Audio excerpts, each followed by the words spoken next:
It's still very complicated. Just to start at the end of the story for a second, it's a kind of an informal requirement of all Israeli high schools that at some point, like usually in 11th grade or 12th grade, the kids take a trip to Poland. And it's usually it's privately funded by the parents. They pay for their kids to go. And, you know, some kids go, some kids don't go, but it's kind of part of a rite of passage of Israeli high school life. And we went to each of the parent meetings for each of our kids as they were getting ready to go to Poland. And there's obviously, there were people in each class, in each of our kids' 3 classes, where there were parents who said, my kid's not going. And it's not because some people said, I'm not giving the Poles my money. You know, they killed my grandparents, I'm not sending my money back there. You can't argue with that. But there were a lot of people who said, that's not the issue. They said, here's the thing. Because the teachers would say it's going to be a powerful experience, it's going to be a life-altering experience, they're going to come back and appreciate Israel in a whole new way. And some parents said, it's just not possible. That we are living here in our own sovereign land, and you, a professional educator, are telling me the only way to make them really appreciate this country is to send them to the country where they murdered 90% of the Jews. It was a kind of a principled thing. So that the battle about the place of the Shoah in Israeli life and thought is still very much alive. Now, Israelis have trouble grappling with it, just like Americans have trouble grappling with it. I mean, Americans don't really talk about it until Elie Wiesel, who passed away not long ago, writes Night. I mean, that opens up the floodgates. And it didn't happen in this country because the survivors didn't really want to talk about it.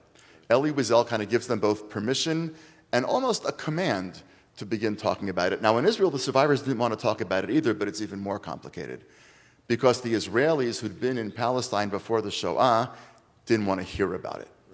Because Israel and Zionism was about creating this new Jew. It was the Jew who was not the victim anymore. It was the Jew in those posters that are actually in the book, you know, with the brawny, bronzed, angular men and women. Literally in those posters, the men and women look almost identical, which is not, you know, whatever. But it makes a point. This was not about gender. It was about refashioning the human being.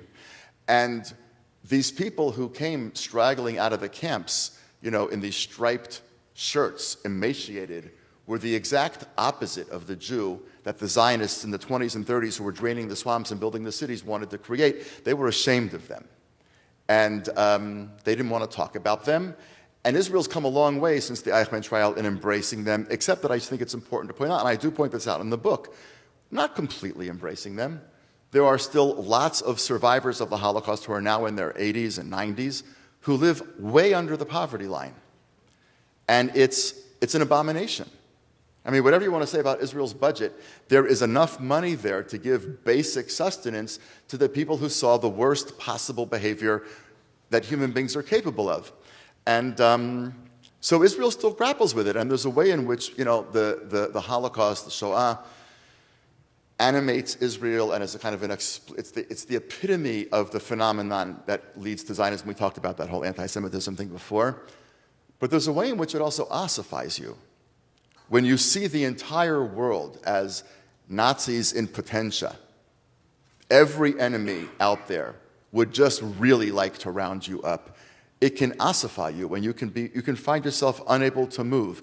And that's also part of what's happening in Israel. I don't want to mention the person, but there's a senior member of the Israeli cabinet now, in whose office I was not that long ago, who has but one picture on his wall in his office. And it's that picture of the little boy in the Warsaw Ghetto with his hands in the air. This is a person who was born in Israel, right? I mean, not true, but was born after the Shoah. When that's the only picture in your office, you're saying something about the Jewish condition that I think actually Zionism was meant to undo, and yet it looms and it haunts.